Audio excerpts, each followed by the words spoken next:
estamos listísimos. Listo, en este momento, bueno, ya estamos en vivo. Quiero agradecerle a todas las personas que se han conectado pues a este Facebook Live y quiero explicarle un poco a las 4 panelistas que estarán con nosotras hoy, que es Empanada con Ají.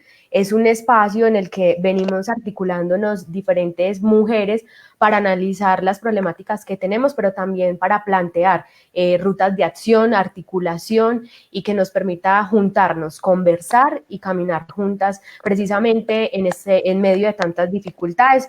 Mucha gente me pregunta ¿por qué Empanada con Ají? Es un nombre como un poco llamativo y realmente, bueno, yo les quiero contar, Empanada con Ají nace como algo muy coloquial, algo que nos representa, digamos, gastronómicamente, pero que se convierte también en la posibilidad de compartir alrededor de un círculo algo rico, que podamos conversarlo, que podamos trabajarlo, y el ají es como la crítica, el análisis riguroso frente a esa realidad que pasa. Si me regalan un segundo, no me había dado cuenta de algo, y es que el enlace está privado. Entonces, sí, toda la gente está diciendo lo mismo, que el enlace está privado. Entonces conversamos nosotras, esperen, yo lo pongo público. Es que eso de hablar y manejar el... Sí, yo soy a merced de lo que me digan, estoy apenas entrando en estos terrenos. Y yo Listo. Tengo a todo el público encima de WhatsApp, pásenme en el link. Yo no, porque me estoy viendo desde el teléfono, entonces... Listo, ahora regálenme un segundo, porque ahora sí. Entonces hablé pues con ustedes 4. Vamos, regálenme un segundo. Es que este Facebook con estas invitadas tan poderosas me tiene nerviosa. Bueno, ahí les voy a cambiar. Bueno, ahora sí, ya ahora sí llegó la gente. Yo decía, ¿por qué no hay nadie conectado? Pero les repito, a todos los que están conectando, había un problemilla que no había puesto el Facebook Live abierto, pero les repito, este es Empanada con Ají, un espacio para analizar las problemáticas que tenemos las mujeres en Antioquia, en Colombia, pero también para generar articulación entre los diferentes sectores del movimiento social de mujeres en nuestro país. Entonces, para iniciar, yo quiero presentar a estas mujeres maravillosas, mujeres que muchos las ven reiteradamente en la opinión pública, haciendo énfasis en la defensa de los derechos de nosotras las mujeres, pero también de toda la sociedad en general. Entonces, quiero iniciar por la concejala del movimiento Estamos Lista, Dora Cecilia Saldarriaga Grisales, abogada de la Universidad de Antioquia, especialista en estudios urbanos de AFIT, magíster en Derechos Humanos y Democratización de la Universidad Externada de Colombia, defensora de derechos humanos de las mujeres y del territorio campesino, una feminista, hay que nombrar también, profesora universitaria e investigadora en Derecho Constitucional, y que se convirtieron en un ejemplo casi que para todo el mundo. Realmente investigábamos y de Europa venían a mirar, bueno, qué fue Estamos Listas y cómo logran llegar al Consejo de Medellín un grupo de mujeres tan significativas. Profesora Dora, muchísimas gracias por estar acá y bienvenida a Empanada con Ají. Gracias por la invitación, es todo un placer además estar en este espacio con las compañeras, con las dos Natalias y Pilar, y a pegarnos una conversadita bien chévere con estos temas que nos apasionan. Claro que sí. Le doy la bienvenida también a Pilar Rabe. Ella es una mujer que también llevo dentro de mis adentros, que la aprecio muchísimo. Es candidata a magíster en estudios políticos de la Universidad de Antioquia. Tiene diplomados en construcción de paz y ciudadanía de la SAP, en género y paz de la Universidad Nacional.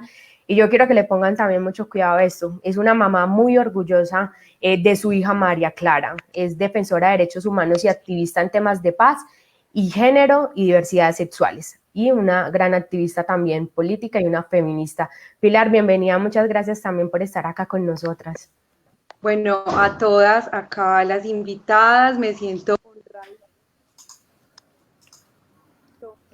Siento que es un momento Pili, se te fue el audio. Soñé en algún momento compartir con ustedes este espacio porque son mujeres que han ido por el trabajo que han realizado desde sus posturas. le puede.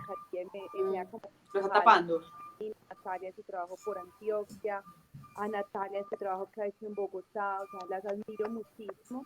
Y pues a quienes nos están viendo, sé que hay muchas personas que nos están viendo, pues para mí también es un honor porque sé que ha sido un trabajo que he hecho por años desde mi activismo, específicamente porque lo he hecho desde la calle, desde la denuncia, desde ese sentir que tenemos tantas mujeres que nos duele y sobre todo porque esta causa al final a mí me trajo fue porque empecé a vivirlo, porque lo sentí como mujer que se fue violentada y que no quiero que ninguna otra mujer lo sienta. Por eso siempre hablo de que soy una mamá orgullosa de mí, y en específico porque yo quiero que una niña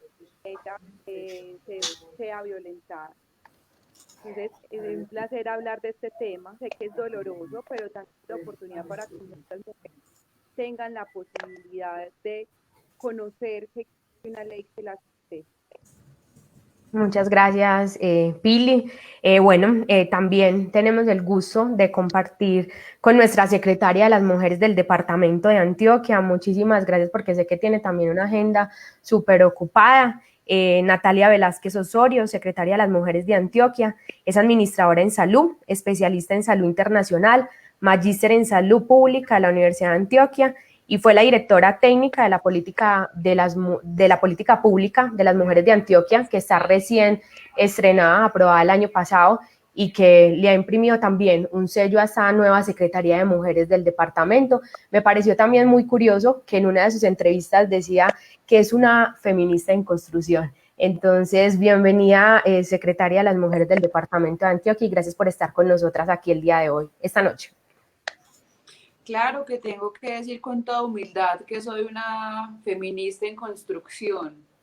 Todo ese análisis teórico, conceptual, que hay que tener claro, además de pasárselo por la mente y por el cuerpo, es lo que nos hace feministas. Y si bien la lucha de todos los días, aunque soy la institucionalidad, muchas veces se siente como lucha, vale la pena reconocer que es un asunto que se va forjando todos los días. Gracias enormes por este espacio y feliz de compartir con Natalia, con Pilar y con Dora. Gracias. Muchísimas gracias.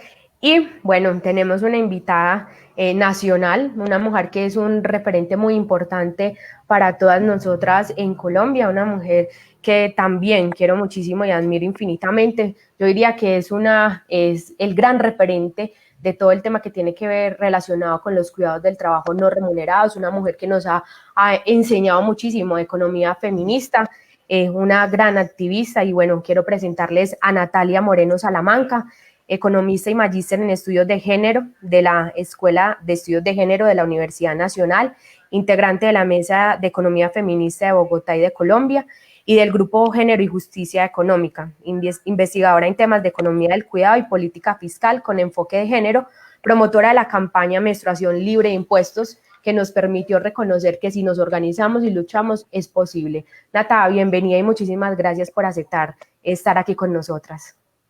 Gracias, Cindy, un placer para mí. Me encanta estar acá con Dora, con Natalia, con Pilar, mucho gusto, no te conocía.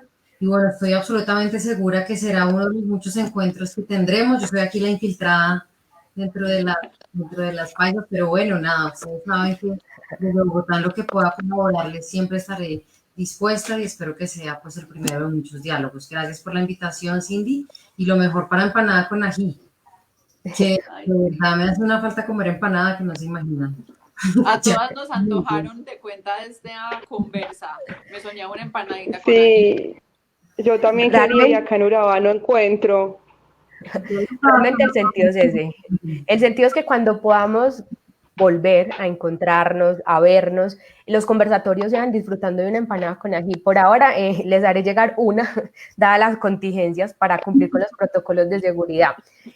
Pero Para entrar en materia, lo primero, me llamaba mucho la atención leyendo una entrevista que le hace Vivir en el Poblado a la profesora Dora Saldarriaga. Y ella dice una frase con la que yo quiero que empecemos a sensibilizar a las personas que se conectan hoy. Nos matan los hombres que supuestamente nos aman. Antes de hablar de estos 5 años de una ley que además es dolorosa, no conmemoramos porque han sido realmente 5 años dolorosos para el movimiento de mujeres en nuestro país. Hablemos de esa normalización, profesora y concejala Dora. Esa palabra que usted define ahí, esa frase es muy contundente. Sí, digamos que una de las cosas con las que cargamos todas las mujeres, yo creo que una de las incoherencias con las que sufrimos más las feministas es ese tema del amor y esas construcciones tan tenaces del amor romántico que nos han llevado a invisibilizar, a ocultar, a esperar que el otro cambie. Y son unas construcciones culturales muy tesas que han partido de que el amor todo lo aguanta, de que hay que esperar, de que hay que ceder por el otro, y esas construcciones nos han hecho mucho daño. Y lo peor, pues, como profe, que uno todavía tiene ese contacto maravilloso con personas jóvenes, se siguen replicando. Nosotras, yo hago parte de una alianza de litigio estratégico que hacemos investigación y estábamos trabajando el tema de las violencias huérfanas. Se hicieron unos grupos focales. Muchachas, y me pueden creer que estas personas jóvenes siguen replicando como si fuera hace siglos lo mismo. O sea, lo cambian con palabras, pero sigue existiendo ahí el tema de amor romántico, unas romantizaciones que uno quedaba, wow, o sea, como uno ve los jóvenes tan abanderados, tan de avanzada, pero esa es, mejor dicho, el tema que nos pone en jaque y que en temas de feminicidio hay que nombrarlo, y pues en pandemia el tema de la violencia intrafamiliar es tenaz, y mucho en ese tema de lo del amor romántico que ha matado a muchas y que creo que muchas hemos sufrido por ese tema.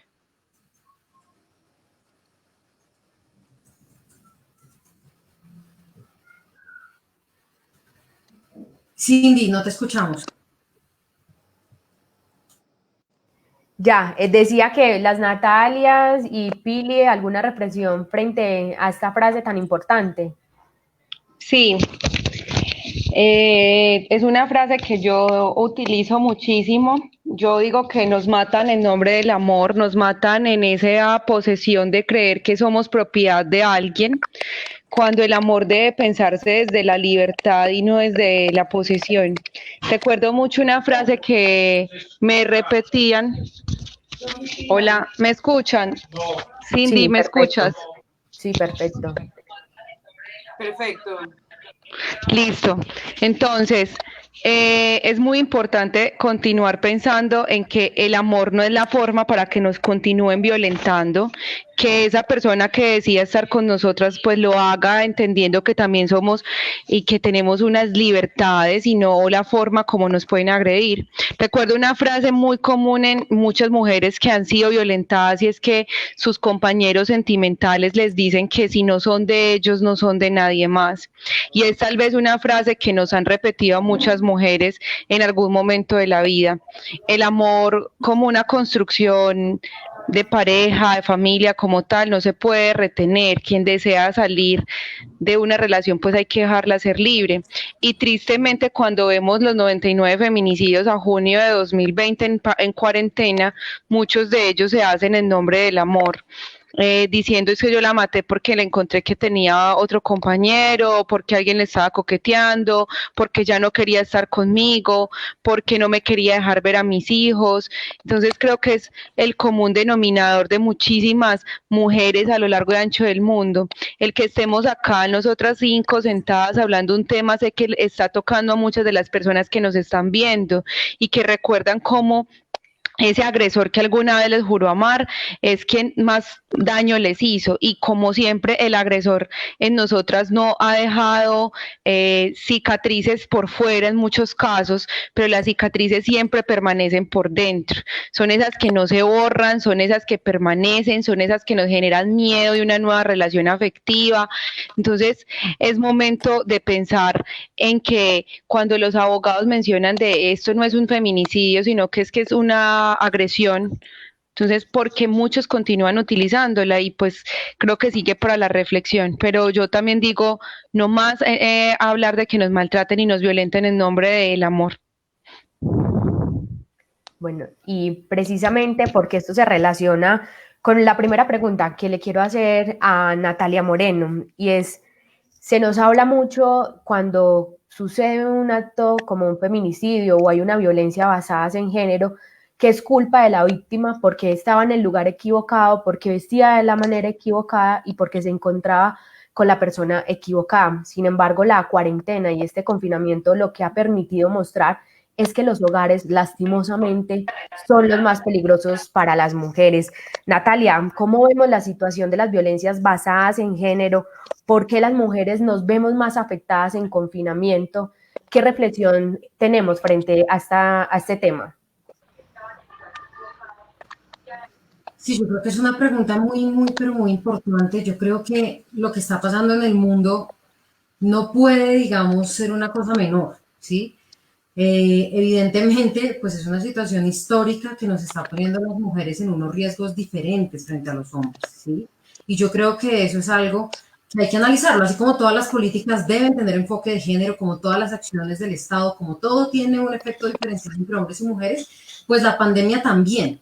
Y lo que hemos dicho las feministas en todos estos meses ya de confinamiento, es que al menos hay tres riesgos por lo menos a los que las mujeres nos estamos enfrentando en el marco de la pandemia. El primero es el riesgo de que caigamos más en la pobreza.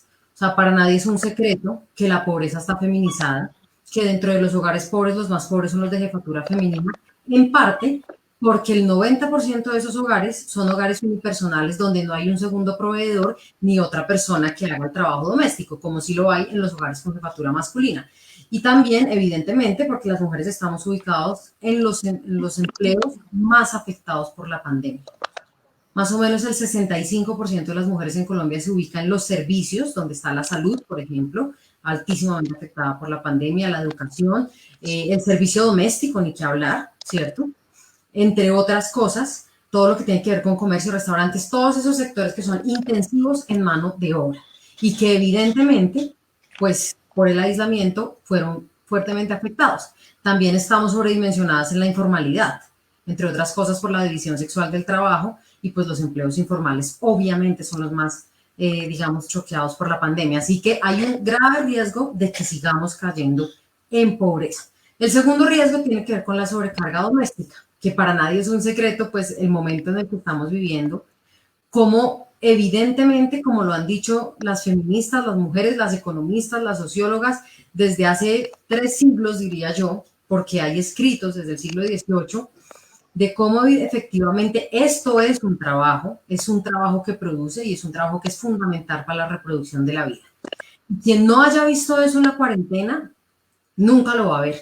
Es una cosa que hemos dicho, y las grandes cargas de trabajo doméstico, el ponernos en los zapatos de los otros, de las otras, diría yo, de que han venido asumiendo esto históricamente, esos 6 millones de mujeres amas de casa que hoy existen en Colombia, para las cuales el confinamiento no es extraño. Siempre han vivido confinadas y siempre han tenido que asumir estos trabajos, y hoy evidentemente hay un riesgo de esta sobrecarga que se traduce en riesgos de salud mental y física para las mujeres, porque todos estamos en la casa y eso aumenta las cargas de cuidado porque el Estado cerró y muchos de los servicios estatales se trasladaron a los hogares, como los servicios de educación, como los servicios de cuidado de salud de personas que tienen enfermedades diferentes al COVID, como el cierre de los comedores comunitarios, por ejemplo, como el cierre de los centros de cuidado de adultos mayores, etcétera. El Estado hoy prácticamente está cerrado y todo eso está dándose dentro de los hogares. Entonces hay una latente carga, hay un latente riesgo de que se aumenten estas cargas domésticas. Y el tercer riesgo que tiene que ver con este programa específicamente es el riesgo de violencia intrafamiliar. Si ustedes revisan todos los reportes, se van a dar cuenta que las violencias están disparadas. Entonces, efectivamente, como lo dice el himno feminista, yo ya creo que es importante reconocerlo así de las chilenas, y la culpa no era mía ni dónde estaba ni dónde vestía, exactamente. Estos discursos que intentaban, digamos, echarle la culpa a las víctimas de las violencias intrafamiliares y de las violencias en el espacio público están absolutamente derrotados. Aquí decían que el problema era, como en el caso de Rosalvira Celi, que ella había salido muy tarde, que estaba yo no sé quién, que se había vestido no sé cómo. Entre otras cosas, administraciones pasadas ejercieron ese tipo de violencia institucional en contra de este caso. Y todos esos discursos están absolutamente derrotados, porque lo que vemos hoy es que, aunque estamos supuestamente en el lugar más seguro que es el lugar, las denuncias y los reportes se han triplicado. Y en Bogotá, por ejemplo, la primera semana de confinamiento, los reportes en la línea púrpura, que es la línea de denuncia de la Secretaría de la Mujer, aumentaron casi en un 300%. Aquí está Dora, estamos listas quienes han liderado toda una campaña o una estrategia para que se declare una emergencia nacional frente a los feminicidios.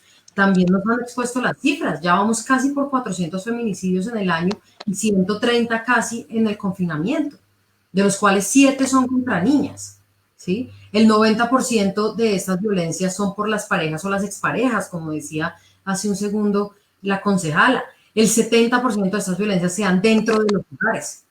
Esto sí es una verdadera pandemia con la que tenemos que, digamos, con la que tenemos que acabar. Es demasiado preocupante, y lo que más preocupa, y con esto cierro, Cindy, es que no tenemos una clase política que escuche a las mujeres. Y a mí eso me preocupa muchísimo, porque es todo lo contrario.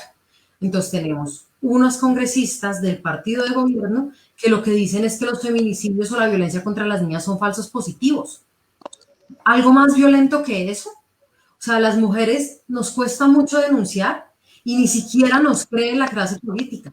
Y dicen más o menos que estos son falsos positivos. Con la fiscalía insinuando, igual que en el caso de Rosalvira Celi, que las niñas, por ejemplo, consintieron esas violencias contra ellas. Eso es inadmisible. Entonces yo creo que ese es un aspecto muy preocupante sobre el que debemos unirnos, porque necesitamos derrotar esa clase política que no conecta con el sentir de las mujeres, para que nuestra voz sea escuchada y realmente hayan políticas que nos ayuden a transformar esto en pandemia y fuera de pandemia. Muchísimas gracias, Nati, y precisamente eso me conecta para hacerle una pregunta a nuestra secretaria, que también le daré la palabra, y es, ¿qué está haciendo la Secretaría de Mujeres de Antioquia? O sea, se estrenaron en una pandemia, casi que un hecho bastante histórico que solo se da una vez no sé cada cuántos siglos. ¿Cómo está haciendo la Secretaría de Mujeres para atender esta pandemia en términos de las violencias basadas en género?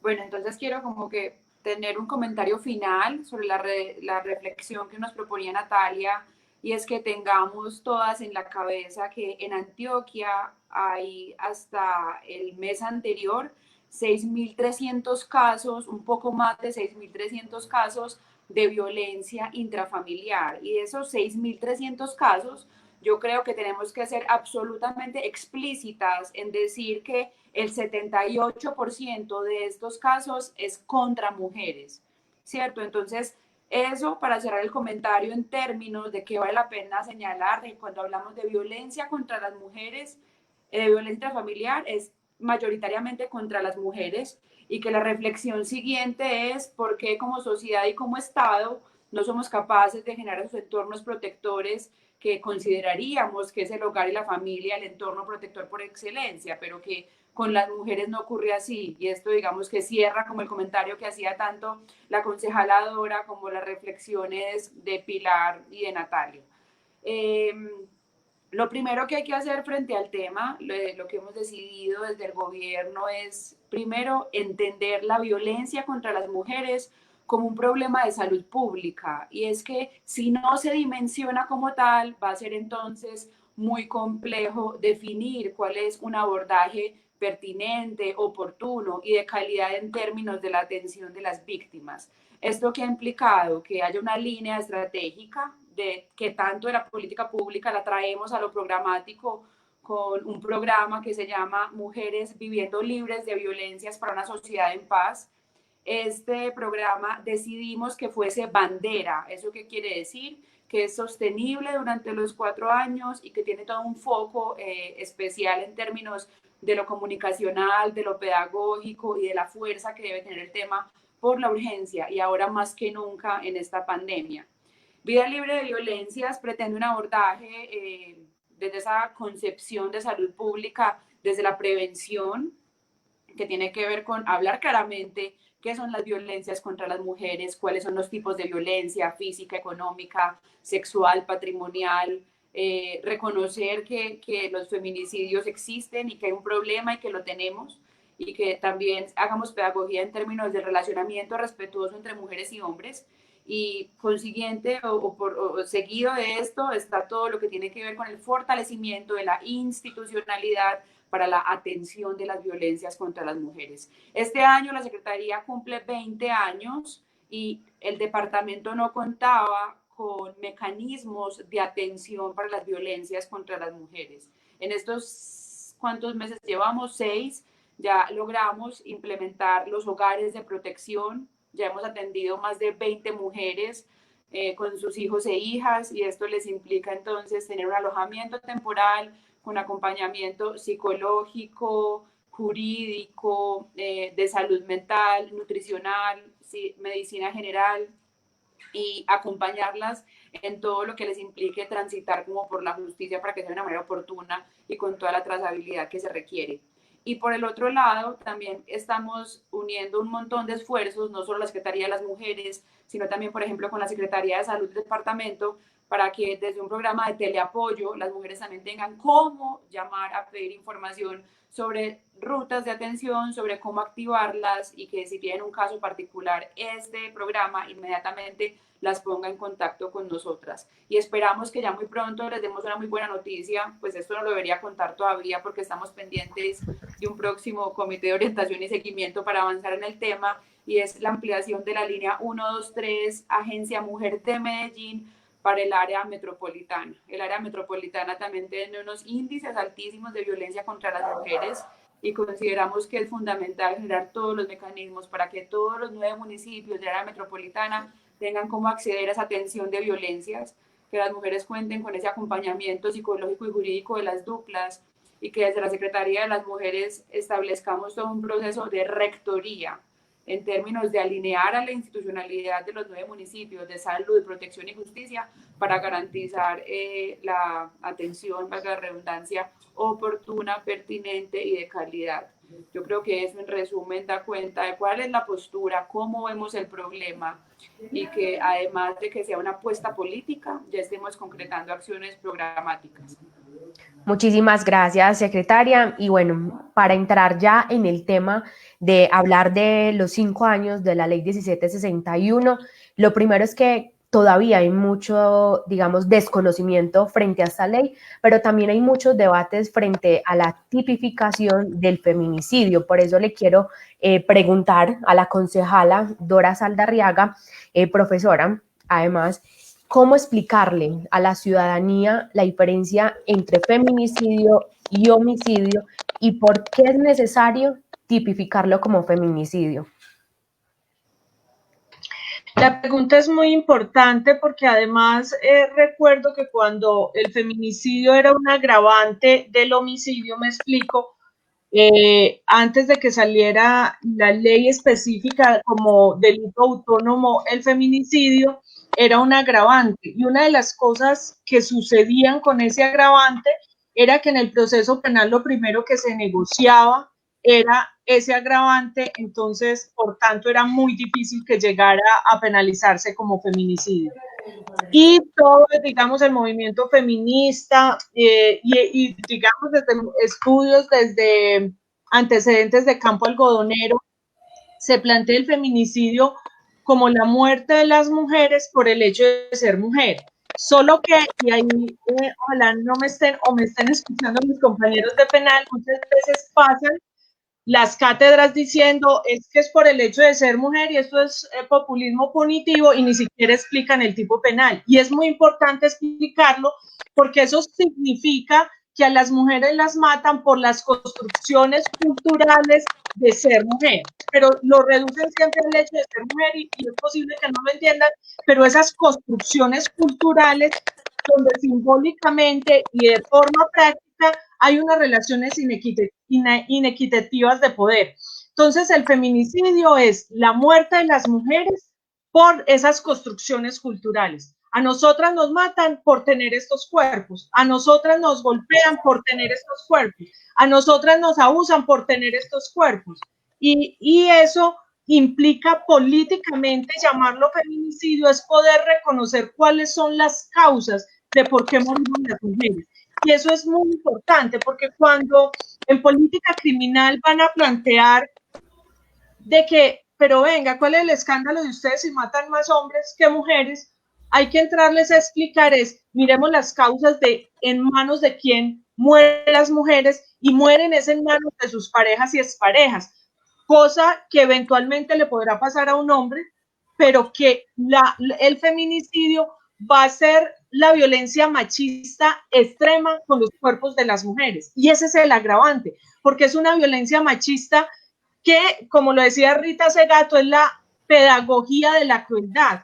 A nosotras nos matan para que aprendamos, o sea, no son casos aislados, o sea, es que mataron a una acá, no, es que nos están matando para decir que no están de acuerdo con nuestra autonomía, que no están de acuerdo con la decisión que tomemos de no seguir con una pareja, que no están de acuerdo inclusive por nuestros cuerpos o nuestra estética, y entonces es una forma de pedagogizar esa violencia machista que es un mensaje para todas las mujeres. Por eso todas las mujeres en estos momentos, y ahorita espero que me den un espacio para hablarles de la campaña de crisis de emergencia, porque es que todas las mujeres deberíamos de estar alerta, porque es un tema contra nosotras, es casi un genocidio contra las mujeres, y esto no son casos aislados y nos ha de preocupar, porque uno dirá, es que le pasó a ella, no, le pasa a las amigas, nos pasa a nosotras tenemos siempre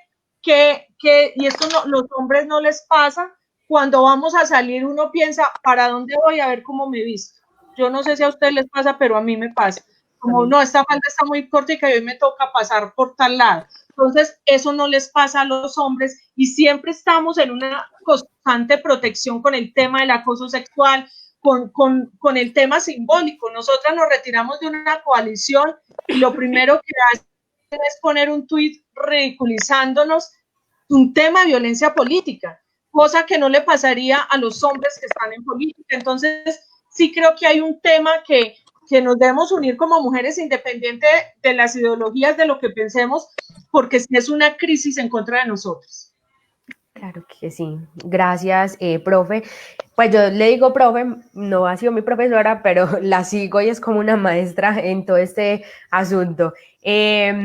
A Pilar, Pili, yo te quiero preguntar, la profesora Dora habla precisamente de unas construcciones sociales que hay que analizar, donde nos delegaron que casi unos roles a mujeres y a hombres en los cuales se nos dice qué es ser mujer, cómo analizar sociológicamente ese asunto que además se relaciona totalmente con la violencia contra las mujeres.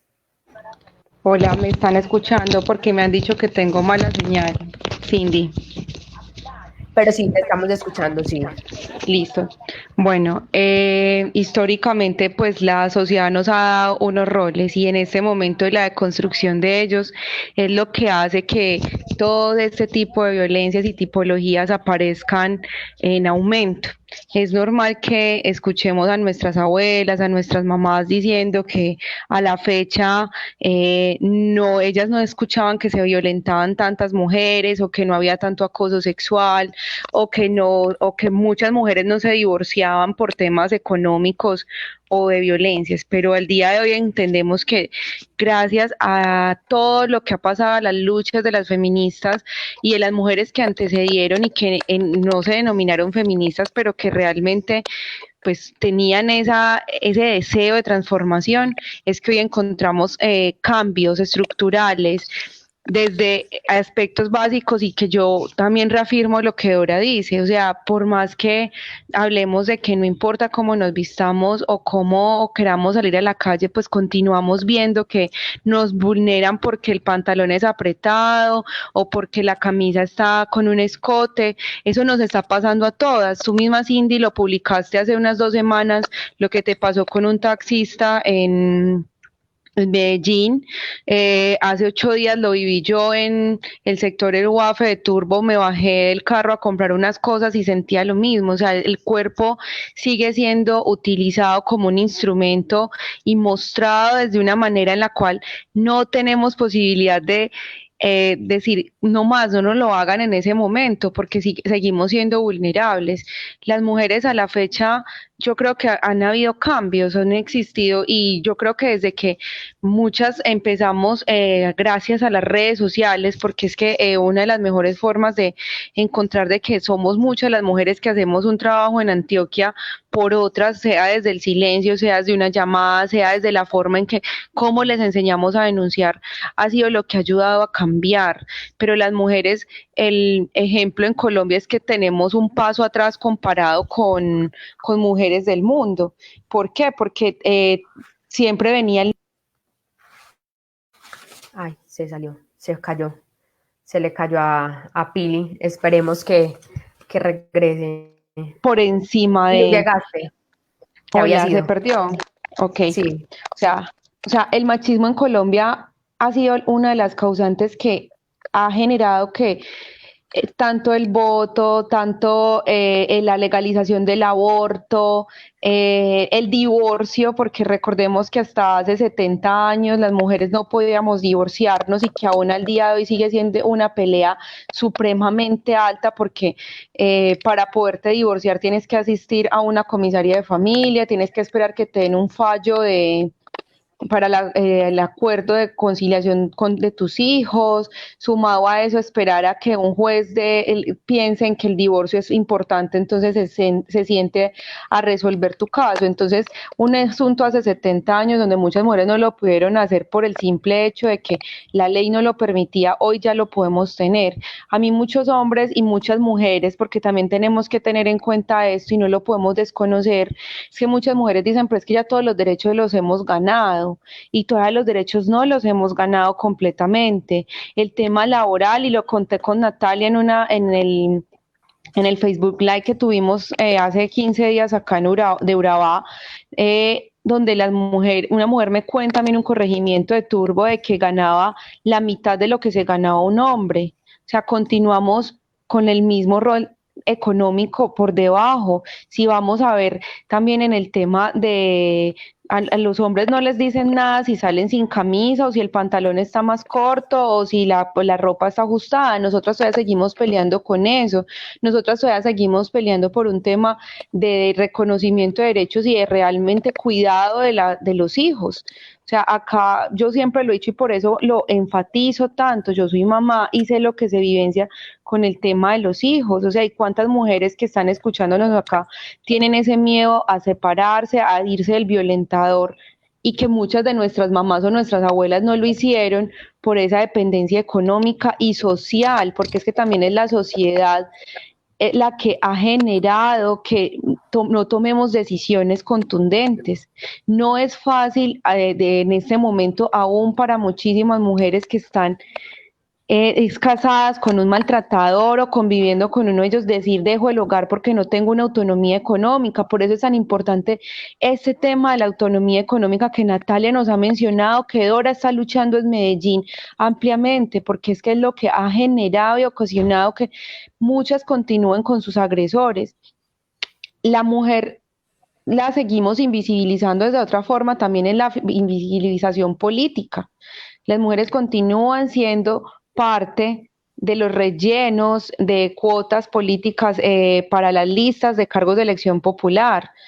Las mujeres continúan sin tener la posibilidad de acceder a cargos de elección popular en muchísimos territorios porque son dominados de forma amplia por hombres, porque creen que no estamos destinadas para eso.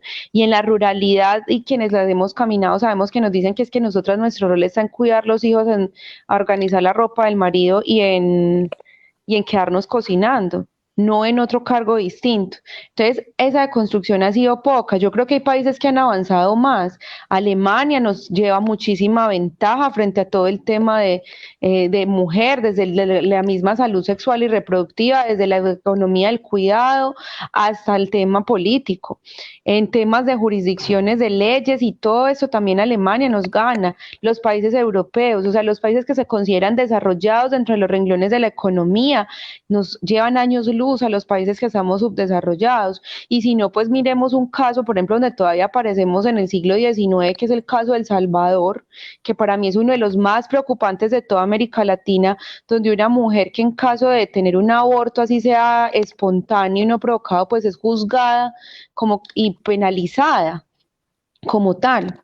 Y en Colombia todavía el retraso frente, la profe Dora lo explica muy bien, y me encanta que sea ella porque ella es abogada y porque ella está defendiendo una causa que a mí me enorgullece en el consejo, pero la ley Rosa Elvira nos dio un avance y nos permite entender que hay un delito que se llama feminicidio y que no es un homicidio o que fue una agresión, como muchos abogados hoy en día, y conozco a varios de ellos. No quisiera hacerlos quedar mal acá en este Facebook Live, pero a muchos de ellos sí quisiera, ojalá me estén escuchando y decirles, señores, existe, la profe ahora nos lo está explicando, es una tipología por el solo hecho de ser mujeres, no porque, y porque hay algo detrás de ello, se llama agresión en contra porque te ves disminuido en alguno de tus fuerzas que no eres capaz de dominarla a ella. Entonces, sea tu pareja, sea tu amiga, sea en el ámbito laboral, porque acá también están mencionándonos, en el ámbito laboral hay una violencia muy fuerte. ¿Cuántas mujeres históricamente fueron violentadas para acceder a un cargo? ¿Cuántas mujeres al día de hoy continúan teniendo que hacer favores sexuales a sus jefes para poder continuar con su empleo? Entonces, seguimos de todas las perspectivas, y cuántas mujeres hoy en día continuamos esperando que los casos de violencia sean trabajados y que sean tenidos en cuenta en los juzgados y abiertos por la fiscalía. Les cuento que yo tengo un caso abierto desde el año 2013 y a la fecha no se ha resuelto. Yo quisiera saber por qué ha pasado, y por ejemplo yo le pregunto a la fiscalía qué pasa en ese caso, y que yo agradezco que soy una mujer que he estudiado, que conozco el tema, que tengo todas las protecciones como tal, pero ¿qué pasa con la mujer campesina, con la mujer rural, con la mujer que no tiene acceso? Entonces miren que continuamos en desventaja. Hasta hace varios años, recordemos que no había ningún tipo de castigo a quienes vulneraban a una mujer de forma física, de ninguna manera. Ahora por lo menos ya lo llaman como agresiones personales o les dan una caución, que eso es mínimamente. Entonces todavía nos falta demasiado.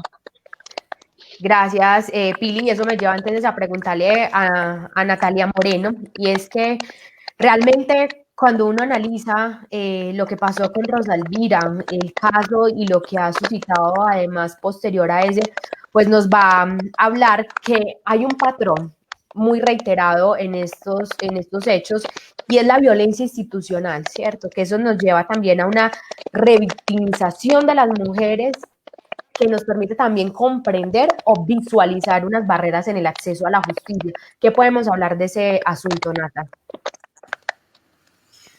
Ese es un tipo de violencia que además ha sido reconocida por la Corte Internacional de Derechos Humanos, en parte por iniciativas de organizaciones colombianas, ¿no? Yo creo que eso también es importante narrarlo.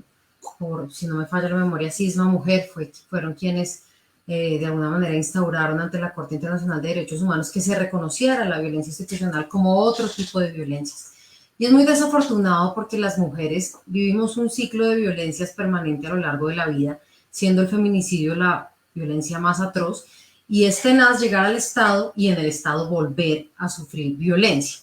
Un ejemplo es lo que les decía hace un segundo, por ejemplo, las declaraciones de la Fiscalía de los últimos días, pueden buscar en internet, insinuando que habían sido las niñas las que habían consentido. O sea, no nos creen, a las mujeres no nos creen, ese es el principal problema además, y a las niñas menos.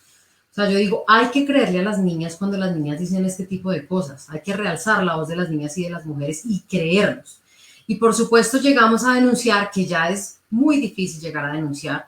De hecho, solo como cada 3 o 4 casos de violencia hacia las mujeres son llevados a las denuncias. Hay un gran subregistro, porque el hecho de hablar esto, de reconocer que uno fue, digamos, víctima de un tipo de violencia, ya es un proceso psicológico y emocional bastante duro. Y además llegamos al Estado a poner las denuncias muchas veces a las comisarías, y en las comisarías nos dicen que no, que es mejor que no denunciemos, que vamos a dañar nuestra familia, que nuestros hijos, que pensemos en el futuro de nuestros bebés, etcétera, etcétera. Y después, así una y otra vez, solamente como el 4% de las denuncias tienen una justicia efectiva. El 96% quedan en la impunidad. Esa es la violencia institucional. Yo digo, ¿por qué una mujer habría de ir a denunciar si tiene que pasar por todos esos pasos en donde todo el tiempo le echan la culpa de la violencia y al final ni siquiera hay ningún resultado efectivo?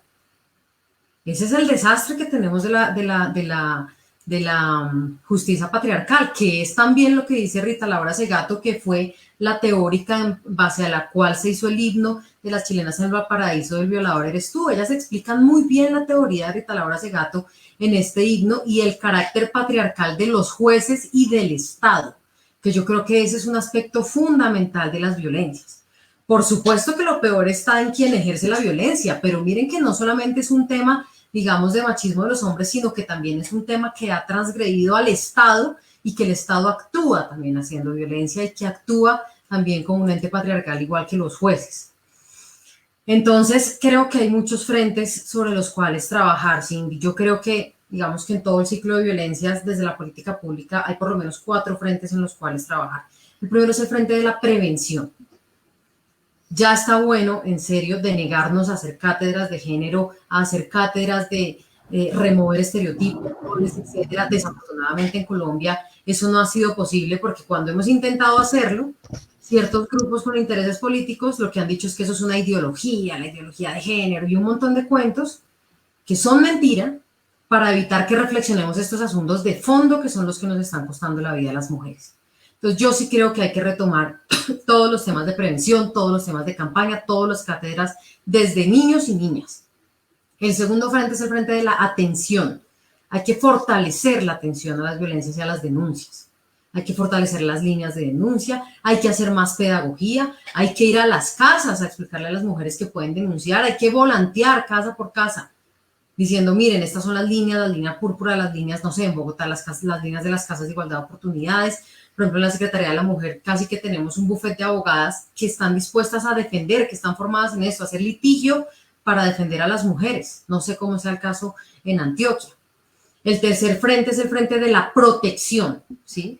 Esto que se llaman como las casas de protección, las casas de refugio, donde desafortunadamente cuando el riesgo es inminente de un posible feminicidio, las mujeres deben retirarse de sus hogares. Yo creo que ese no es el orden de las cosas. El orden de las cosas es el que el agresor se debería retirar, pero bueno, ante un riesgo de feminicidio el Estado debe ser capaz de proteger a las mujeres y a su familia en casas refugio. Y el cuarto frente es el acceso efectivo a la justicia. Es toda una cadena de prevención, atención, protección y acceso efectivo a la justicia, porque no podemos seguir con estos niveles de impunidad, no podemos seguir con esta justicia patriarcal. Nos tienen que creer y no nos pueden seguir revictimizando. Entonces yo propondría, además de fortalecer esos 4 ejes, fortalecer presupuestalmente la rama judicial, porque de nada nos sirve tener funcionarios absolutamente formados en género si tienen 120 demandas o tutelas al día por resolver. Así es imposible. Necesitamos fortalecer la rama judicial, necesitamos formar a los funcionarios, necesitamos fortalecer la pedagogía y el arte. Miren cómo este himno del violador eres tú nace de una apuesta artística, de un performance de un grupo artístico, y quién iba a pensar lo que le iba a dar la vuelta al mundo. Más de 100 ciudades replicaron el performance en menos de 3 semanas y fue traducido a más de 5 idiomas en menos de 3 semanas. Eso no puede ser un hecho que nos pase, digamos, desapercibido. ¿Qué está pasando? ¿Por qué las mujeres de todo el mundo tuvimos que salir a gritar esto?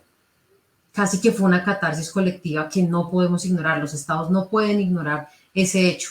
Fortalecer jurídicamente la ley Rosa Elvira Celi, creo yo, que es una ganancia de ese movimiento feminista. El origen de la ley Rosa Elvira Celi está en el feminismo. No fue iniciativa del gobierno ni del Estado. fue iniciativa de las feministas, ¿sí? De Isabela Gatón, de Adriana Celi, entre otras. Eso funciona también, digamos, en estos casos. Y sobre todo también diría yo, sanciones simbólicas. Miren, esas declaraciones de la congresista María Fernanda Cabal es para que la hubieran destituido. Es que ¿cómo se le ocurre decir que las violaciones a las niñas son falsos positivos? Nosotros no podemos seguir patrocinando que los funcionarios más altos del Estado sigan haciendo esta revictimización a las mujeres y no pase nada y no les pase nada. Yo me opongo a eso. O un jugador de fútbol, como pasó hace unos años, de la Selección Colombia, fue violento con su esposa y a los 8 días era titular en la selección. Aquí tienen que haber sanciones simbólicas, tienen que haber sanciones políticas ante las personas que son figuras públicas y que siguen revictimizando a las mujeres. Gracias, Nata. Antes de hacerle esta pregunta a la Secretaría de Mujeres de Antioquia, quiero que ustedes también vayan teniendo en cuenta algo que nos escriben. Bueno, quiero darle las gracias a todas las personas que están conectadas, que se han mantenido en nuestro Facebook Live. Tenemos en este momento 112 personas que han venido conversando con nosotras. Realmente son muchos mensajes, pero hay una pregunta que se las quiero dejar para que la vayan pensando. Iniciaríamos por la profe Dora, seguiríamos con Pilar, Natalia Moreno y terminaríamos con la Secretaría de Mujeres. Pero después de que le haga esta pregunta, la pregunta que seguía enlazada a la Secretaría de Mujeres. Y Diego Manco nos dice, ¿cuál es el balance concreto de los 5 años de la Ley 1761? Que la tengan ahí.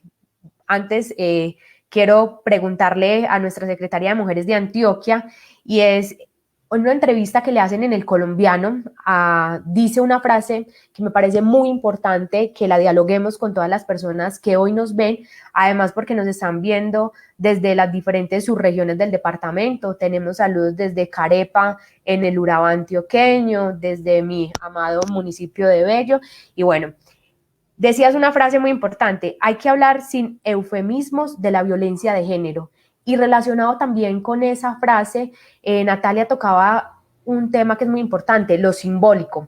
El lunes el edificio de la Gobernación de Antioquia se puso morado en lo que era el marco de la conmemoración de los 5 años de la ley Rosa Elvira Celis. Hablemos del poder de lo simbólico.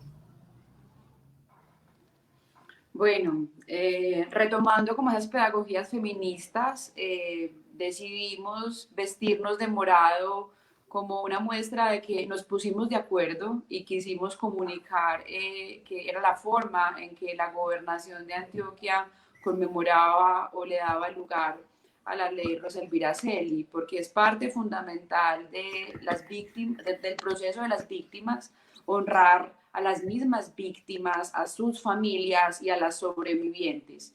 Entonces, primero es eso, es como ponernos de acuerdo sobre una acción común, y esa acción era mostrar que la gobernación de Antioquia está en pleno con esa postura en términos de todas las dependencias, y que en términos de lo que comprendemos por las violencias contra las mujeres, esa comprensión también está transversalizada.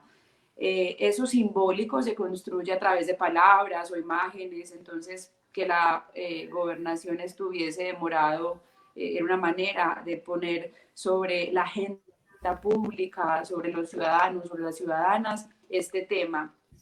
Y también porque de cierta manera siento yo que lo simbólico, aunque puede ser muy sutil, implica 2 cosas muy potentes, y es a que nos confrontemos.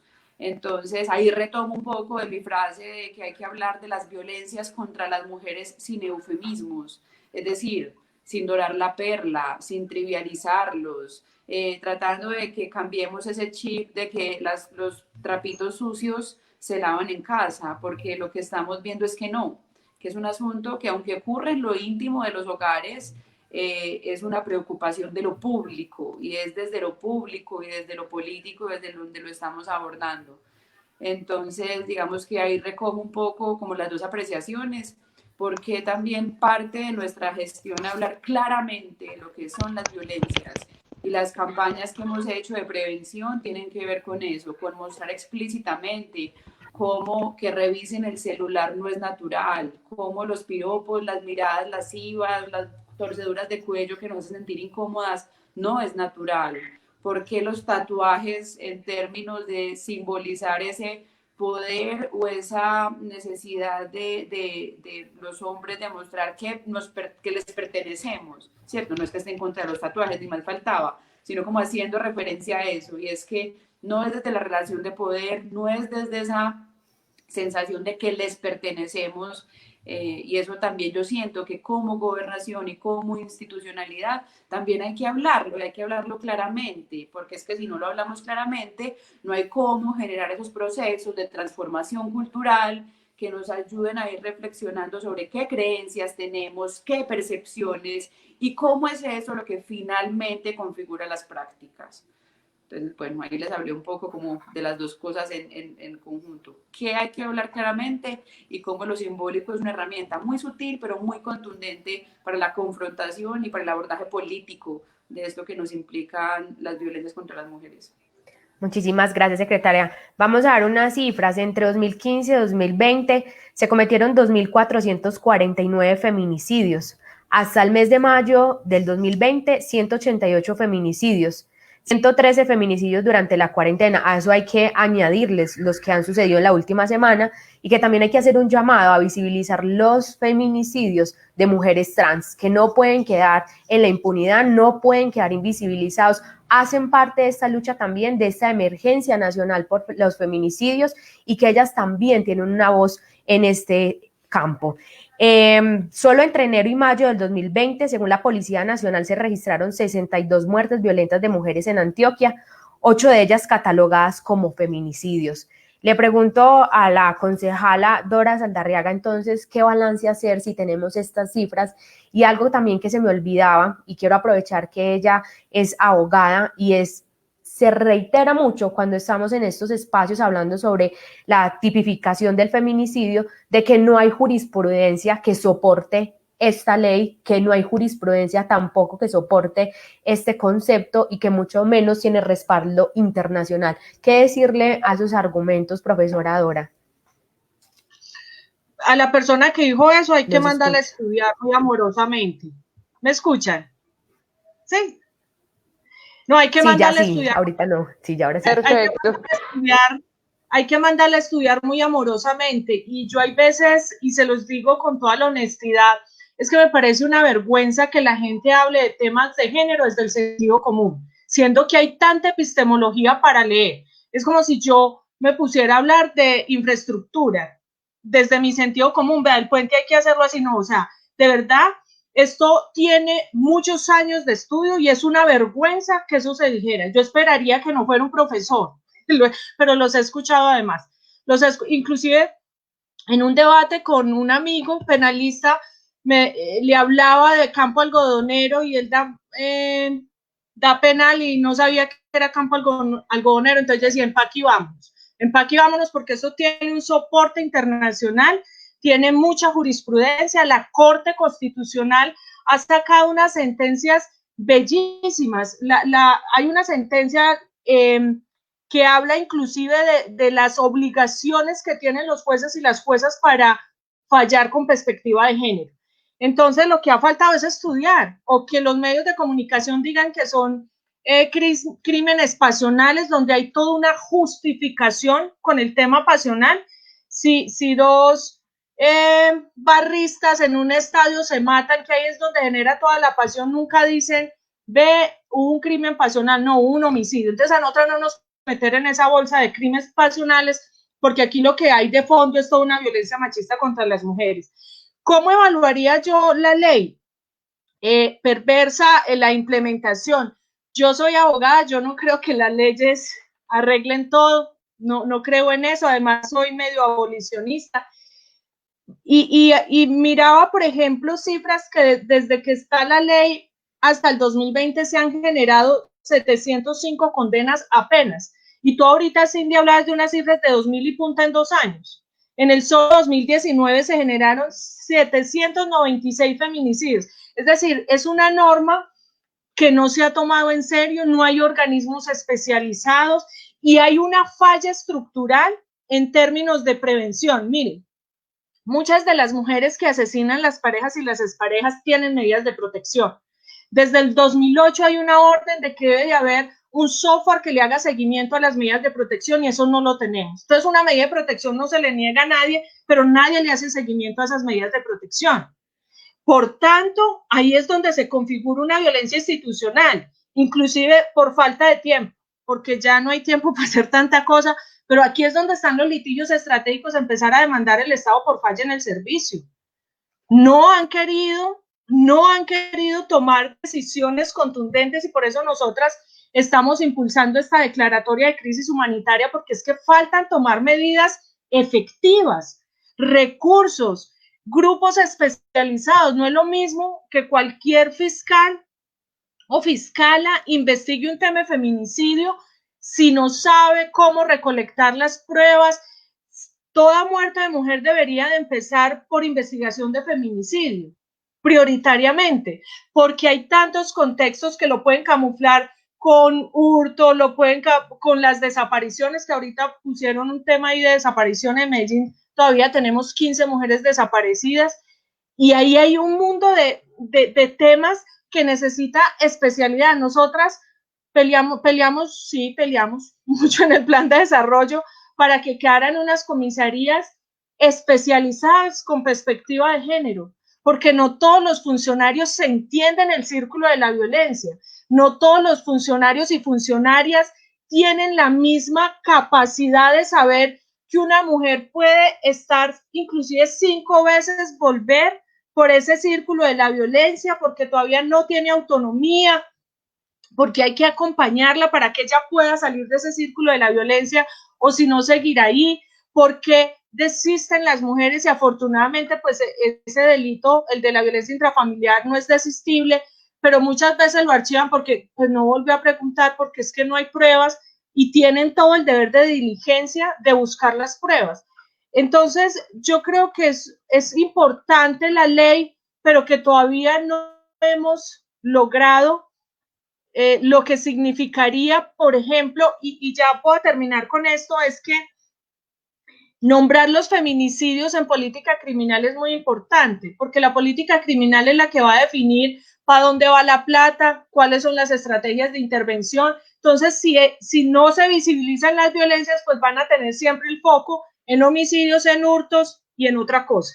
Y esto es muy importante, que sean delitos de alto impacto para que el Estado se encargue solo, y ya, porque yo hablo mucho, pero para terminar, ¿qué pasaría? Mire, 796 mujeres asesinadas, feminicidios en Colombia, que mataran 796 artistas, que mataran 796 futbolistas, que mataran 796 políticos. Se estaría movilizando Colombia, pero la muerte de las mujeres pareciera ser que no importa.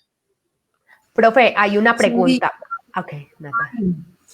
No, simplemente una cosa, en los reportes que se han dado durante la cuarentena hay una cosa que no podemos dejar pasar, y es que el único delito que ha aumentado es este.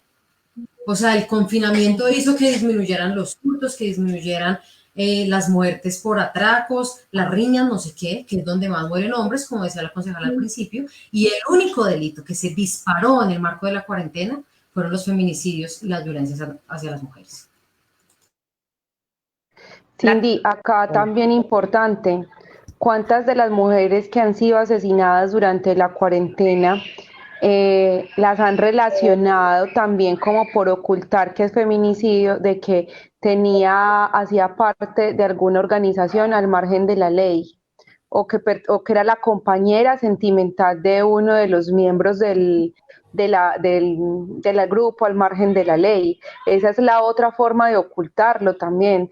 Por ejemplo, como el caso específico de una mujer asesinada de 19 años en mi municipio, en Río Negro. Aunque yo no esté en Río Negro en este momento, sigo pensando también en mi municipio. Una chica de 19 años asesinada, y la vinculación del crimen, la Secretaría de Gobierno la tiró por la tipología de que estaba únicamente relacionada con el tema de venta de sustancias psicoactivas. Pero entonces, ¿por qué a ella? Porque no hubo una violencia sistemática hacia los otros miembros de la organización criminal.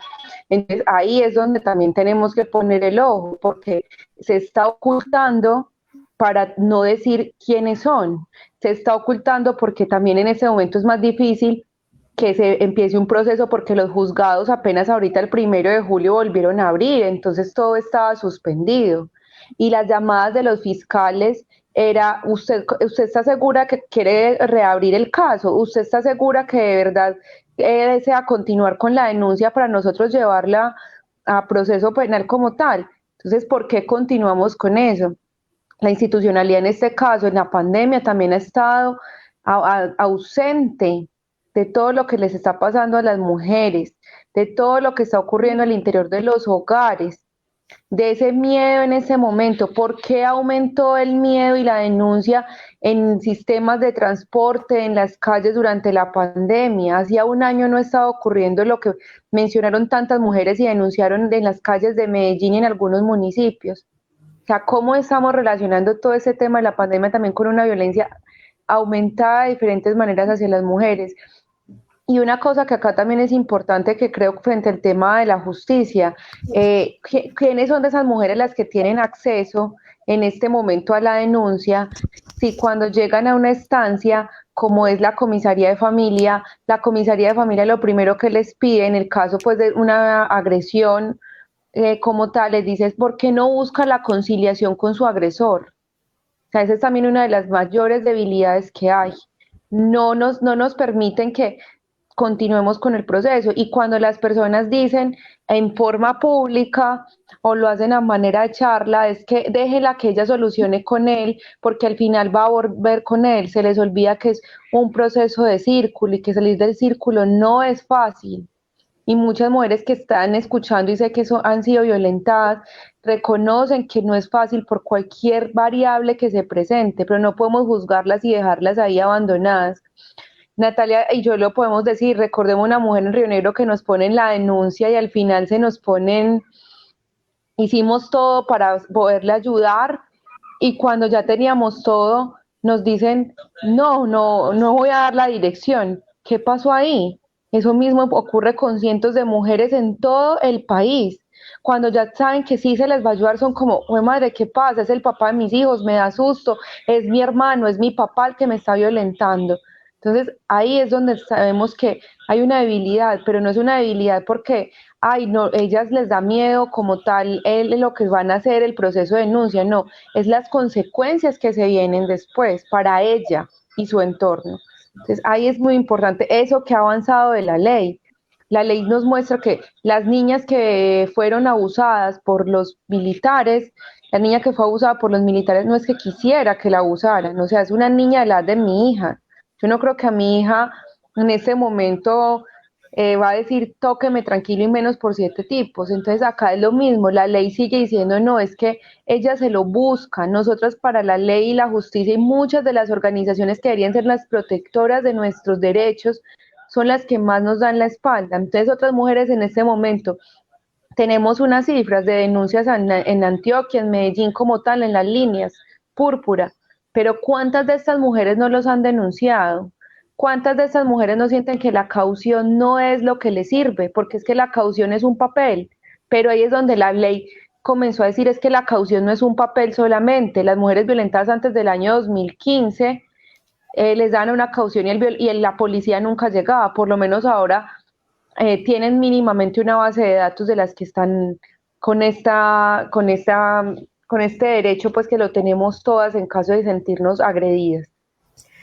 Gracias, Pili. Y bueno, para terminar esta última ronda, porque ya realmente ya pasamos la hora y queremos agradecerle a todas las personas que siguen ahí conectadas y que nos siguen mandando sus preguntas, porque realmente sabemos que este tipo de Facebook Live lo que termina pasando es que la gente quiere preguntar, quiere dialogar, porque son muchísimas las inquietudes, son muchísimas todavía las reflexiones que no hemos dado, que reiteradamente alguien también me pregunta a mí, bueno, pero ¿por qué van a volver a hablar de violencia contra la mujer? ¿Qué de nuevo van a decir? Como algo que conversamos al inicio con Pilar y la Secretaría de Mujeres. Pero realmente cuando nos sentamos a dialogar, cuando conversamos entre nosotras y compartimos a partir de también de las diferentes miradas, es que comprendemos que esto tiene que seguirse dando, tenemos que seguir hablando para que no se siga normalizando y naturalizando los feminicidios. Quiero preguntarle porque me han dicho mucho, me han reiterado esto a nuestra Secretaría de Mujeres de Antioquia, cuáles son las líneas, cuáles son las rutas de atención. Es importante dejarle claro a las personas esto para que ya hagamos una ronda final en el que demos un mensaje de reflexión a las personas que se conectaron con nosotros. Bueno, la ruta en los municipios, seguiremos entonces fortaleciendo todo lo que tiene que ver con la consolidación de las mesas municipales y la implementación de las rutas. También, digamos que eso ocurre en el entorno departamental. Estamos haciendo un esfuerzo por fortalecer la mesa departamental, en donde hay un espacio de articulación, pero también de acción, en el que confluyen muchas instituciones, tanto las dependencias de la Gobernación de Antioquia, pero también la Fiscalía, la Personería, el ICBF, la Defensoría. Este mismo modelo de espacio de acción y de articulación, el deber es que se replique en los 124 municipios. Digo 124 porque Medellín tiene sus propios mecanismos, tanto en la consolidación de las mesas como de las rutas. Y quizá lo fundamental y en lo que nos hemos concentrado es en garantizar que los municipios, las instituciones tanto de salud, de protección y justicia tengan contacto directo con la Secretaría de las Mujeres, con el equipo de vida libre de violencias, para poder remover las barreras que tengan en términos de la garantía de este derecho. Eso por un lado. Por otro lado, seguimos trabajando muy de la mano con la policía, ¿cierto? La línea 155 de la policía es importante, no resuelve porque digamos que informa, pero lo que sí hacemos es que hay un equipo dispuesto en la gobernación. El gobierno anterior tenía 3 personas encargadas del tema de violencia contra las mujeres. En este momento, tanto las personas de la línea de vida libre de violencias, como de los mecanismos, como el mecanismo Hogares de Protección, y próximamente la ampliación de la línea, seríamos aproximadamente 38 personas. Esto implica pues que el departamento tendría con quién hacerle frente tanto a los procesos de prevención, de atención, de protección y de lo que Natalia también nos nombraba en términos de cómo acompañar a las mujeres en ese trasegar por el sistema de justicia. Otro mecanismo que hemos implementado es que todas las acciones comunicacionales, informativas, que se hagan en el departamento, las enviamos en unos formatos replicables a las autoridades de género.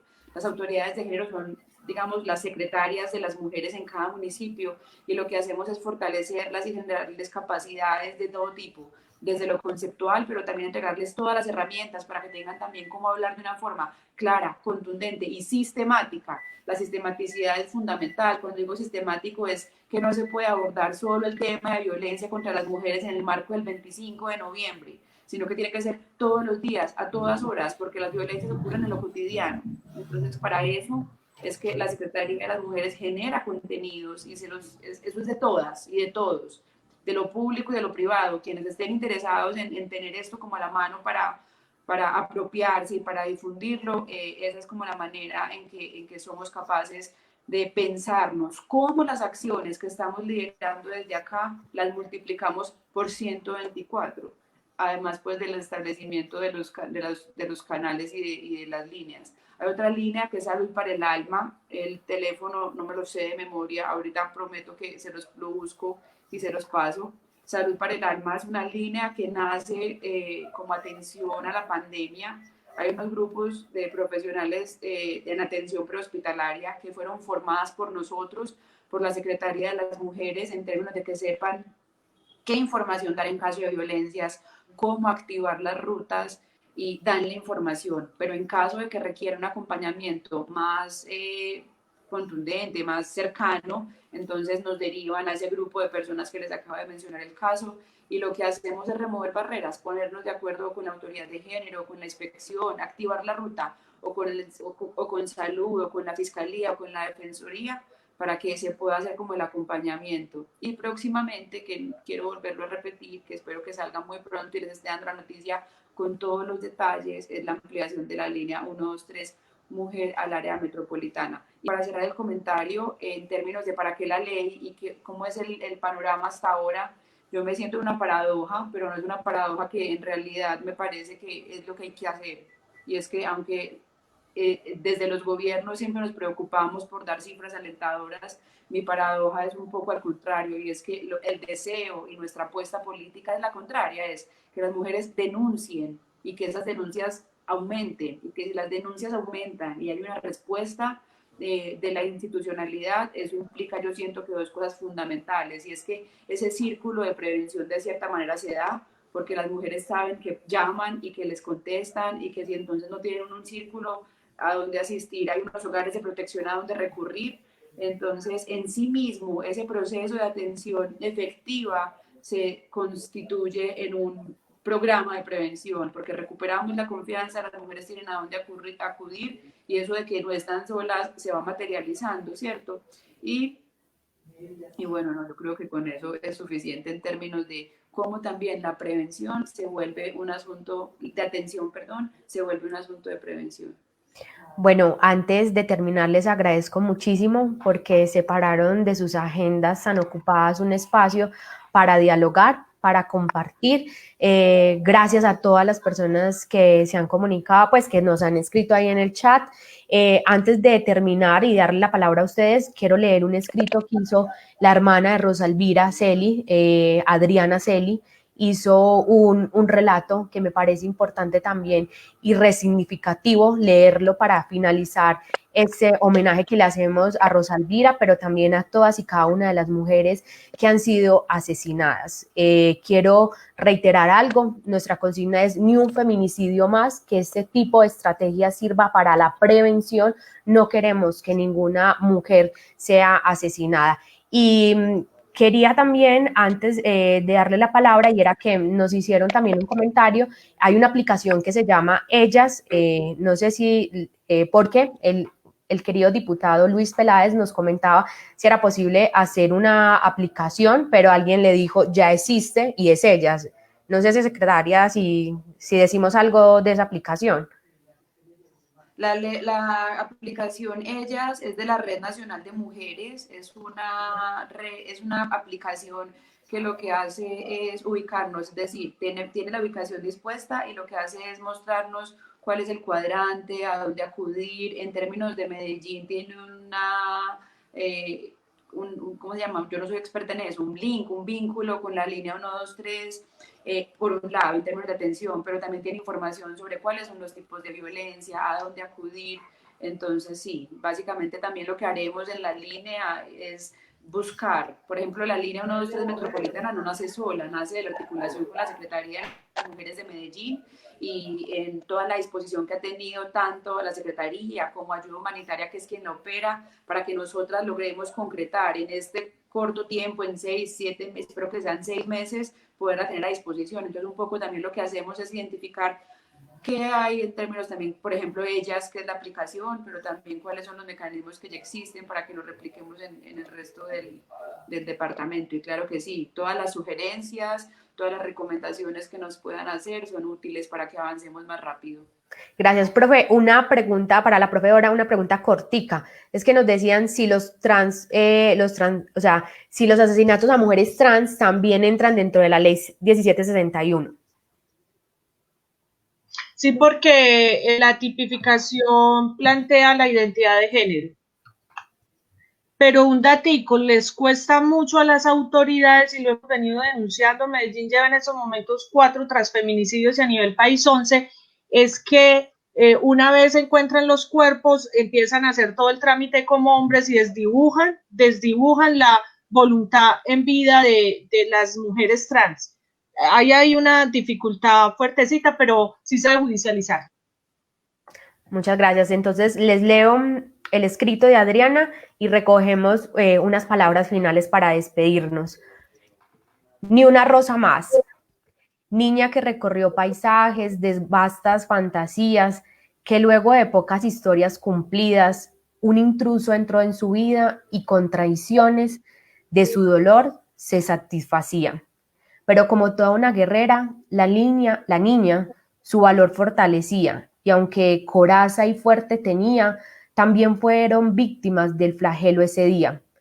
Cuerpo malherido, humillado y cuestionado, como si fuera indigno o delito ser mujer y estar perdida. La luz de tus ojos ya se apaga, Solo tu mente y tus recuerdos te sostienen por un día de aquel dolor que tú sufrías. Tu madre llora, tu hija sufre los golpes de la vida. Imploramos justicia para que ni una rosa más sea herida. Adriana Celis. Entonces, las dejo, realmente es un tema muy conmovedor. Gracias por estar aquí y les doy la palabra para que cerremos. Yo quiero invitarles a todas las personas que están conectadas a que nos acompañen con la declaración de crisis humanitaria de emergencia por violencia contra las mujeres.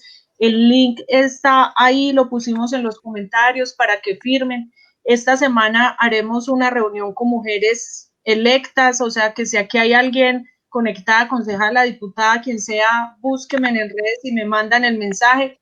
Y haremos otra con organizaciones sociales y activistas, entonces ustedes van a estar muy invitadas también a esa reunión que va a ser esta semana, porque la idea es que podamos impulsar esta campaña y que recojamos, ya llevamos 6.000 firmas, esperamos recoger 10.000 y radicarlo tanto en presidencia como en cada uno de los entes territoriales. Entonces, Nati, te llegará por allá la radicación, a la gobernación y a todos los entes territoriales lo vamos a hacer, a todos los municipios de Colombia. Esto es una campaña, necesitamos que esta campaña sea de todas y de todos, de quienes se quieran involucrar y contáctenos para más información, porque de verdad esto es una crisis humanitaria y le tenemos que subir el nivel de lo que esto implica. Claro que sí, gracias. No sé quién quiere seguir. Se quedaron. Bueno, yo te agradezco mucho, Cindy. Me uno al llamado que está haciendo la concejala, creo que es fundamental. Esta semana me pondré en la tarea de apoyar la iniciativa desde mis redes sociales y con todas las organizaciones y compañeras que conozco. Yo cerraría este conversatorio que ha sido muy interesante diciéndoles que yo creo que debemos ver la pandemia también como una oportunidad para que sigan floreciendo las ideas del feminismo, como considero que está pasando, ¿sí? La cantidad de conversatorios sobre este tema, sobre economía del cuidado, la práctica en la que estamos, vivir las violencias de manera tan cercana, tener que asumir los trabajos domésticos, son, digamos que de alguna manera, más evidencia de lo que hemos venido pues solicitando desde hace años desde el feminismo, así que veámoslo como esa oportunidad. Creo que todo esto además viene siendo una cosecha de muchos años atrás, se habla de una cuarta ola del feminismo, las movilizaciones que hubo en los últimos años en América Latina, en Colombia, en Chile, son, digamos, un precedente de lo que estamos viviendo hoy. Y estoy segura que las feministas seguiremos llegando a la política, seguiremos llegando a los espacios de poder. Un ejemplo de eso es que estamos listas, hay que estar ahí, hay que influenciar las políticas públicas, las feministas debemos estar en el poder y debemos tener iniciativas como las que acaba de decir la concejala, de exigirle al gobierno que atienda esta emergencia nacional de los feminicidios. Creo que ese es el mayor homenaje que le podemos hacer a la vida de Rosalía, no quedarnos callada y seguir en las calles solicitando que el gobierno atienda. Sigamos esas luchas que hicieron nuestras compañeras feministas los años pasados y que en Colombia también lo han hecho los últimos años las mujeres del magisterio, las enfermeras, las trabajadoras domésticas.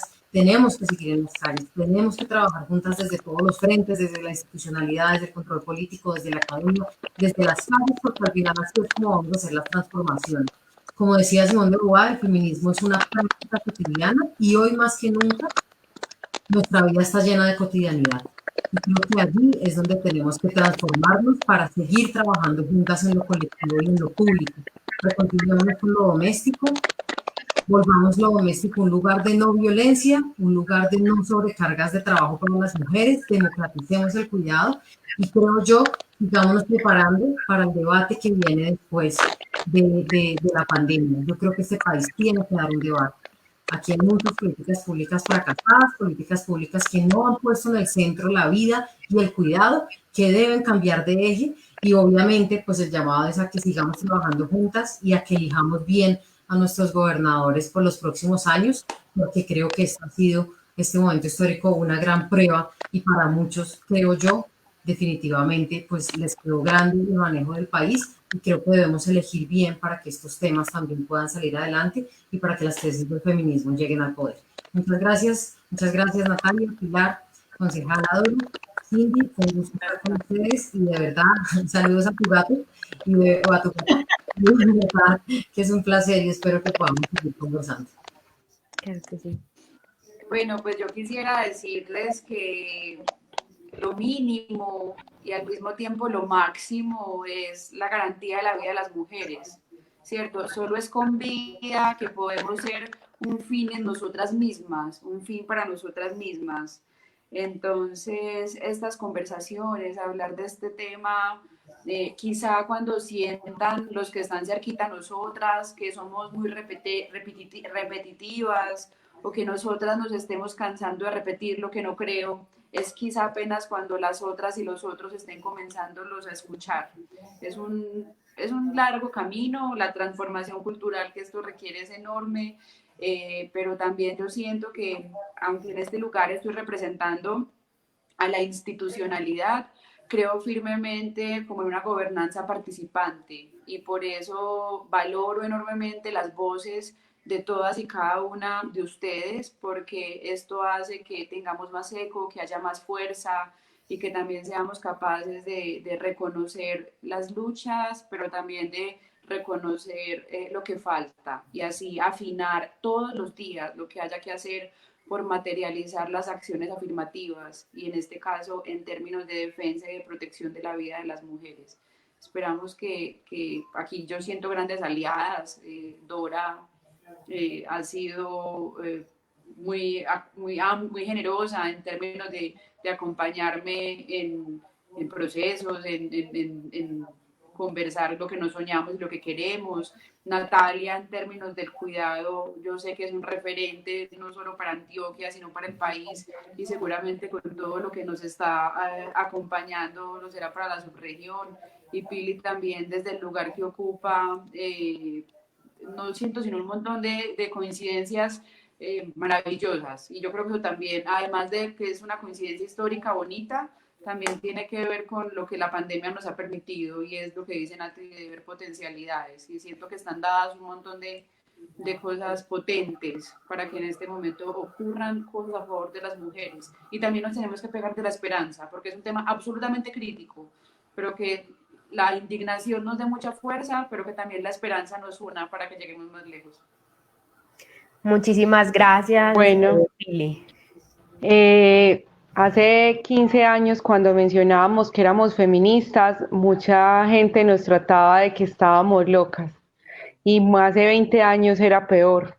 Hoy podemos decirlo sin miedo, somos feministas desde que nacemos, desde que sentimos y desde que esta causa nos ha llevado a vibrar y a decirnos tenemos que empoderar. No estamos solas, ahora más que nunca nos estamos demostrando que estamos acompañadas, que estamos rodeadas, que tenemos cómo abrazarnos y apoyarnos en lo que necesitemos. A las mujeres en los municipios, decirles en Antioquia hay unas rutas de atención en cada uno de los municipios. O sea, hay una forma de que ustedes puedan denunciar, de que si no saben, pueden escribir a través de redes sociales de Secretaría de las Mujeres de Antioquia y yo doy fe de ello, a la misma Dora en Medellín, aunque no tenga incidencia en el departamento, dan respuesta prácticamente del tema. Entonces, es momento de que denunciemos, de que no callemos, ya no podemos dejarnos llevar por el miedo, por el temor de que no hay forma de continuar rompiendo ese paradigma que existía donde la violencia hay que seguirla ocultando. No, ya no nos da miedo, ya no nos da susto denunciar públicamente, a muchas mujeres ya no les da temor mostrar en redes sociales a su agresor. Y creo que es una forma también, aunque es un poco dura, de saber quiénes son los que nos están haciendo daño, porque el agresor se viste de oveja y se disfraza como tal, pero por dentro es un hombre que nos puede matar. Para mí la prevención es fundamental y lo más significativo. Ojalá todas las mujeres que fueron asesinadas y que por su pareja sentimental hubieran tenido la posibilidad de las rutas claras y contundentes, pero sabemos que este territorio es muy amplio y que todavía hay mucho tabú sobre el tema.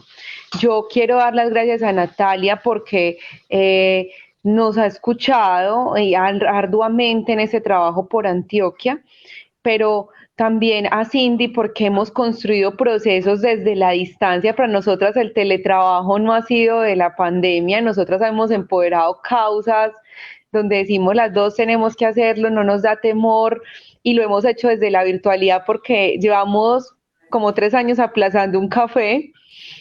Me da muchísimo gusto conocer a Natalia, saber que es una mujer que sabe tanto de la autonomía del cuidado y que es una de las luchas que más nos pensamos este año y como reto para incluir dentro del plan de desarrollo departamental. Adora la admiro a cada una de las mujeres de Estamos Listas. He suplicado por diferentes mujeres una pañoleta. Y todas me dicen, no tenemos más, o sea, ha sido, yo les digo que para mí representa mucho. Yo utilizo normalmente para mis charlas este lazo morado, tiene un símbolo, ustedes no imaginan lo enorme que es, me lo dio alguien muy especial para mí. Cindy tiene el video de cuando me lo entregaron, significa muchísimo por unas razones de que no podemos dejar de empoderarnos. El empoderamiento no es una sola causa, no es por un solo motivo, no es solamente para una fecha, no es cuando salimos el 8 de marzo o cuando salimos el 25 de noviembre, es una constante, es estar siempre dispuestas a ayudar a cada una de las mujeres que lo necesita a lo largo y ancho, de explicarles, de generarles esa confianza y esa tranquilidad. Entonces, no nos dé susto, ya la soledad no es una excusa para poder parar esto que años atrás se ocultó y que dio tanto miedo, y por eso nuestras mamás y nuestras abuelas les tocó permanecer en silencio. Yo cierro con la misma frase con la que inicié. En nombre del amor, no nos pueden seguir matando. Las abrazo a cada una desde la distancia, a cada una de las personas que nos está viendo y escuchando. Gracias por el tiempo. Sé que para muchas de las personas que nos ven es un aprendizaje también nuevo y que es una reflexión de que esta causa es una causa colectiva. Si algo yo he aprendido con muchos de mis compañeros hombres es que ellos son los que siempre me han motivado cuando yo me siento en mis momentos de bajonazos a decirme tenés que seguir porque muchas mujeres vienen detrás de vos y porque vos sos referente para muchas de ellas. Entonces las abrazo. Gracias Cindy por el espacio. Muy honrada como por conocer a estas mujeres también y porque juntas vamos a seguir trabajando. Muchísimas gracias, y yo cierro con una frase de la canción que también se hizo casi que un himno en América Latina, de Vivir Quintana. Nos sembraron miedo y nos crecieron alas. Estamos juntas, unidas, fuertes para la pelea que vamos a seguir dando hasta el último de nuestros alientos, porque no haya ni una menos ni una más. Gracias y feliz noche a todos.